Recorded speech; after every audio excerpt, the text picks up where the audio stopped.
இந்தாங்க. ஸ்வீட்டை சாப்பிட்டு பார்த்துட்டு எப்படி இருக்குன்னு கடைக்கு வரும்போது சொல்லுங்கம்மா. சரி சரி சரி, நீங்க முதல்ல குழந்தைய பாத்துக்கோங்க. ரொம்ப நன்றிங்கம்மா, ரொம்ப ரொம்ப நன்றிங்கம்மா.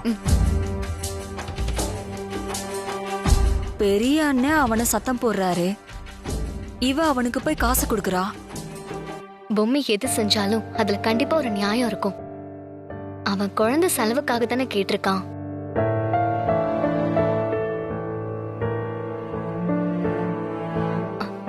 பொம்மி என்ன பொம்மி?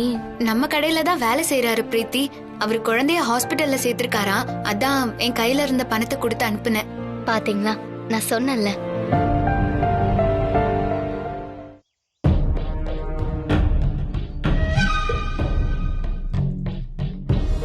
நீங்க அவனை இந்த வீட்டு பக்கம் வர்றதே தப்பு, வந்த உடனே அட்வான்ஸ் கேக்குறது ரொம்ப பெரிய தப்புன்னு சொன்னீங்களா இல்லையா? ஆமா, பின்ன அவனை கூப்பிட்டு கொஞ்சம் சொல்றீங்களா? ஐயோ மச்சான், நீங்க சொல்றதை யாராவது தப்பு சொல்லுவாங்களா? அதுல ஒண்ணும் குறைய இல்ல. ஆனா பொம்மி பண்ணதான் தப்பு. என்ன சொல்றீங்க மாப்ள? மச்சான், ஏற்கனவே அவன் கடையில தின்னுட்டு ஓட பார்த்தவன். நான் அப்பவே வேலைக்கெல்லாம் அவனை சேர்க்க வேண்டாம்னு பொம்மி கிட்ட சொன்னேன். ஆனா பொம்மி கேட்கல. இப்போ அவன் வந்த உடனே தைரியமா உங்ககிட்டயே அட்வான்ஸ் கேக்குறான். நீங்க கிளம்ப சொன்னதுக்கு அப்புறமும் பொம்மி அவனை மடக்கி அவனுக்கு காசு கொடுத்து அனுப்புறா. இதெல்லாம் எங்க போய் முடியும்னே தெரியல மச்சான்.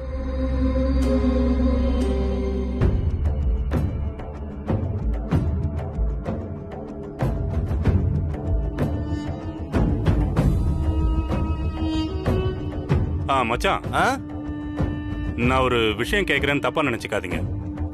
சித்தார்த்த பார்த்தா ரொம்ப பாவமா இருக்கு மச்சான். என்ன பண்றது?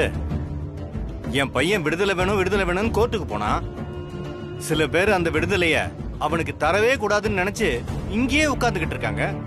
என்ன பண்ண முடியும்? அவனுக்கு விதிச்ச வாழ்க்கை அவளதான் நினைச்சு சமாதானமா போக வேண்டியதுதான். அப்போ இதுக்கு என்னதான் நோக்கமா இருக்கும்னு நீங்க நினைக்கிறீங்க மச்சான்? வேற என்ன நோக்கம் இருக்கும்? ரோட்ல அதிர்ஷ்டம் வித்து சில்லறையா எண்ணிக்கிட்டு இருந்தவளுக்கு ரூபா நோட்டை எண்ணி பாக்குறதுக்கு வாய்ப்பு கிடைச்சா விடுவாங்களா? இவ்வளவு திரண்ட சொத்து, சித்தார்த்த பேர்லயும் நிறைய சொத்து வந்துருங்கிற கணக்கு தான். அந்த கணக்கு தான் அம்மாவுக்கும் பொண்ணுக்கும் ஆணி அடிச்ச மாதிரி மனசுக்குள்ள உட்கார்ந்துருக்கு.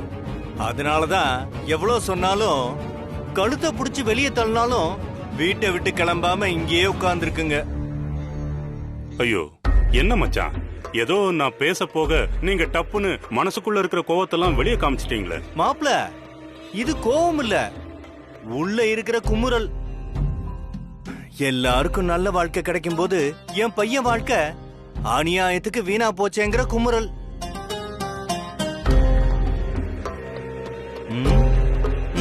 மச்சான், அவ போற வேகத்தை பார்த்தா பைய தூக்கிட்டு கிளம்பிடுவா போல இருக்க. கிளம்பட்டும் கிளம்பட்டும், அப்படியாவது என் பையன் வாழ்க்கை நல்லா இருக்கட்டும்.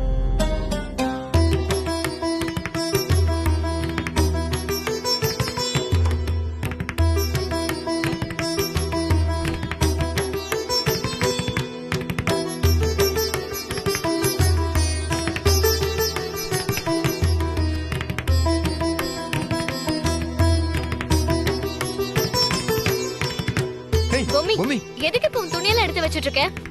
எங்க கிளம்புற? நான் ஊருக்கே போறேன் பிரீத்தி. ஏய், இப்போ என்ன ஆச்சு? என்ன பிரச்சனை? ஒன்னும் ஆகல, நான் ஊருக்கு கிளம்புறேன். சொன்ன கேளு பொம்மி. ஐயோ, நான் போறேன், என்ன விடு பிரீத்தி. பொம்மி, சொன்ன கேளுங்க. என்ன நில்லு பொம்மி. பொம்மி, பொம்மி, தாத்தா, நில்லு பாட்டி. சொல்றேன்ல. பொம்மி, எங்க போற? பொம்மி, நில்லு. பொம்மி, தாத்தா. நில்லு பொம்மி. பாட்டி. பொம்மி, பொம்மி, எங்க போற? தாத்தா, பாட்டி தாத்தா. பொம்மி பொம்மி பொம்மி நில்லு. என்னம்மா இது? என்ன பண்ற? என்ன ஆச்சு பொம்மி, பொம்மி? என்னம்மா? நான் ஊருக்கு போறேன் தாத்தா. என்னன்னே தெரியல. இனி ஒரு நிமிஷம் கூட நான் இங்க இருக்க மாட்டேன். என்னம்மா நீ இப்படி திடீர்னு பைய எடுத்துக்கிட்டு கிளம்புற? ஏமா, அப்படி என்னம்மா நடந்துச்சு? அப்பா, நான் சொல்றேன்.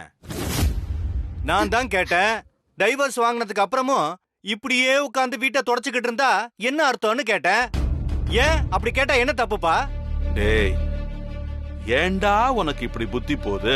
வயசாக வயசாக கொஞ்சம் கொஞ்சமா அறிவு உன்னை விட்டு போயிடுமாடா. பா, என்ன பேசுறீங்க நீங்க? பின்ன என்னடா, எப்ப பார்த்தாலும் அடுத்தவங்களை அழ வச்சு வேடிக்கை பாக்குறது உன்ன மாதிரி ஆளுங்களுக்கு அழகா? அப்பா நான் என்ன சொல்ல வரேன்னு புரிஞ்சுக்கங்க முதல்ல. பத்து, நீ ஒன்னும் சொல்ல வேண்டாம். நீ அமைதியா இரு. சித்தார்த் ஊர்ல இல்லாத இந்த நேரத்துல அவகிட்ட நீ ஏன்டா இப்படி தேவையில்லாத விஷயத்த பேசுற? பாருமா, 1000 பேர் 1000 விதமா சொன்னாலும் இந்த வீட்ல உனக்குன்னு இருக்கிற உரிமைய நீ விட்டே கொடுக்க கூடாது. மனசார சொல்றேன், நீ என் பேத்திமா. மத்தவங்க சொல்றதுக்காக நீ இந்த தாத்தாவை விட்டு கிளம்பிடுவியா? அப்ப நீ என்ன தாத்தாவை ஏத்துக்கலன்னு தானே அர்த்தம்? ஐயோ அப்படியெல்லாம் இல்ல தாத்தா. வாய் வார்த்தையா அப்படி இல்லன்னு சொன்னா பத்தாது. அந்த பைய தூக்கிக்கிட்டு இப்படி கோவமா கிளம்புறதுக்கு முன்னாடி யோசிச்சிருக்கணும். அண்ணி, என்ன பிரச்சனை வந்தாலும் இனிமே போறேங்கிற வார்த்தை மட்டும் வரவே கூடாது, சரியா? ஏன் பொம்மி, நான் மட்டும் பாக்கலன்னு வச்சுக்கோ, நீ நைஸா எஸ்கேப் ஆயிருப்பல்ல. அதுக்கப்புறம் உங்க ஊர்ல வந்துதான் உன்னை புடிச்சிருக்கணும். ஆனா சித்தார்த்தனுக்கு மலைக்கோட்டை எக்ஸ்பிரஸ்னு பேர் வச்சது ரொம்ப கரெக்டா தான் இருக்கு. அதுலயும் நீ ஒரு நான் ஸ்டாப் எக்ஸ்பிரஸ்.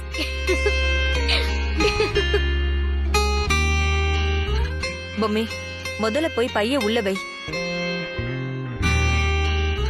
சொன்ன கேளு பொம்மி, பேக் எடுத்துட்டு உள்ள போமா. பொம்மி, இத்தனை பேர் சொல்றோம்ல, கேட்க மாட்டியா? போங்க அண்ணி. போ.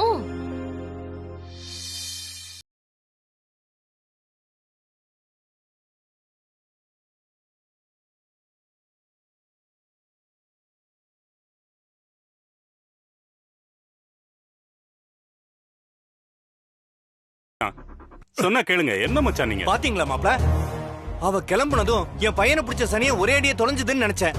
மறுபடியும் எல்லாரும் பேசி கீசி அவளை வீட்டுக்குள்ளே இருக்க வச்சுட்டாங்க. அவ கண்ண கசக்குனால எல்லாரும் பதறாங்களே. எப்பதான் சித்தார்த்துக்கு ஒரு விடிவு காலம் பிறக்கும்னு எனக்கு ஒண்ணுமே புரியல மாப்ள. கடைசியில எல்லாரும் சேர்ந்து என்ன வில்லன் ஆக்கிட்டீங்கல்ல. செய் மச்சான்,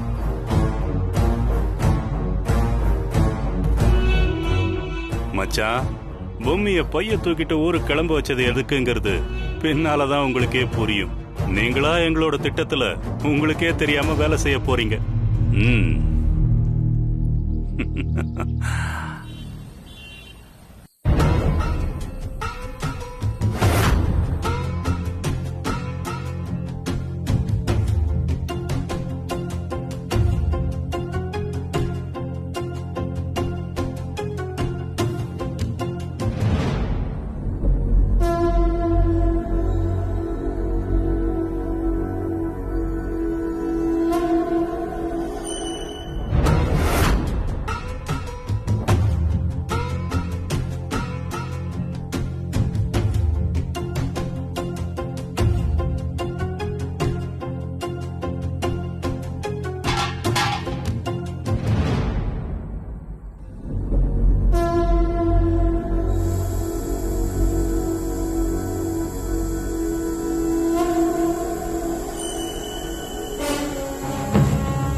ஏதோ ஆன்லைன்ல ஆர்டர் கொடுத்தியமா? வந்துடுச்சா? வந்தாச்சுப்பா. யார் இந்த நேரத்துல? ஹலோ ஐயா, நம்ம காட்டு பக்கம் கடை தீப்பிடிச்சு எரியுதுங்கய்யா. அப்பா, என்னாச்சுப்பா? நம்ம காட்டு பக்கம் கடை தீப்பத்தி எரியுதான். அண்ணா, படபடன்னு வருது. பொறுமையா இருக்குப்பா. உன்னை அங்கப்பா.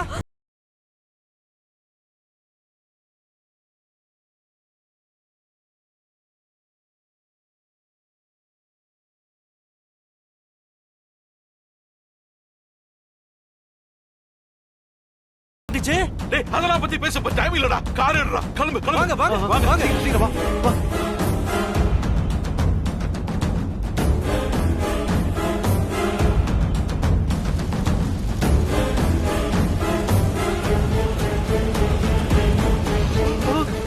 ஐயோ, என் பொண்ணை பத்திக்கிட்டு எரியுது. பாத்துக்கப்பா, விடுங்கப்பா. தாத்தா அழாதீங்க தாத்தா. தாத்தா அப்பா, நீங்க அழுகாதீங்கப்பா. தாத்தா தண்ணி குடிங்கப்பா. தண்ணி குடிங்க தாத்தா. தாத்தா அழாதீங்க. ஏங்க, இவ்வளவு பெரிய தீ விபத்து எப்படிங்க நடந்துச்சு? எப்படின்னே தெரியலங்க. எல்லாரும் வழக்கம் போல வேலையை முடிச்சிட்டு தாங்க கிளம்பணும். ஆனா பொம்மி அம்மா புதுசா வேலைக்கு சேர்த்த அந்த பாண்டிங்கிறவன் தான் கடைசியா வந்தான். அவன் மொழியே சரியில்லைங்க. அவன் தான் கடைசியா கிச்சனுக்குள்ள இருந்து வெளியே வந்தான்.